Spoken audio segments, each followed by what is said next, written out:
High school homecoming is an important event in the life of a typical teenager. The pep rally, the game, the dance are all different arenas in which teenagers can strut their stuff. But perhaps nowhere is teenage showmanship more apparent than in the traditional homecoming mum. The decade of the 70s was described as the me generation. Now that the 80s are over, perhaps we should be described as the gimme generation. Today's teenagers seem to live by the code that having bigger is better, and having more is essential, and having status is everything. Unfortunately, these values, or lack of values, come to light in one brief, shining, and noisy moment as we dress for homecoming. Originally, the traditional homecoming mum was just that.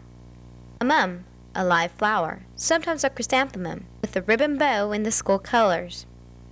In the 80s, our knack for conspicuous consumption quickly ensured that we added more ribbons, more flowers, more ribbons, some letters, some feathers, chains, toys, and even more flowers. By this time, they're getting kind of heavy. Whatever it takes to stand out above the crowd. We have paid a price for this extravagance, and it's not just a monetary one. As they have watched the mum's gaudy progression, our teachers and administrators, and even the florist, have observed the real cost. They are tremendously expensive, and some of the kids come in and they know they're on a budget. They know they're on a budget, and yet the peer pressure to add more and more and more. And there's also the negative aspect of the girl who doesn't get a mom, who doesn't get asked to homecoming. All of her friends show up at school with this humongous mom, and she's walking around with nothing.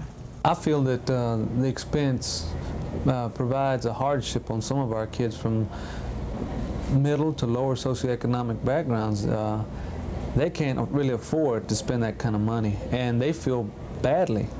Maybe their self-esteem is lowered a little bit because everyone else, or all the other kids, or some of the other kids, are being able to provide it, but they're not. So that does have an effect on them, maybe not directly, but indirectly. And while everyone else is fired up about school spirit, in the back of their mind they're thinking, gosh, why couldn't I provide it? To spend 50 or 60 or 70 or more. One of the boys in my first period class told me he's spending $135 for a mum. That's just false value and shouldn't be done. So why do we continue to waste so much money on our self-esteem, on artificial flowers, and on artificial values? Who knows? I don't know. Tradition, I guess. Yeah. Why? Because it's fashionable. It states something. She's worth it. Just to be in with the rest of the people, just so they could be considered somebody, not, because of anything else. I guess to show him off. Because he's my boyfriend, and he has to. I expect it from him. Why not? Everybody's doing it. Where'd you get all that money stuff from? Intellectually, I know what's right. I know the time has come to value what is real and not artificial. But today, I'm still a teenager. My friends all have one, and my boyfriend said he wanted to. I'm Debbie Trevino for Report Card.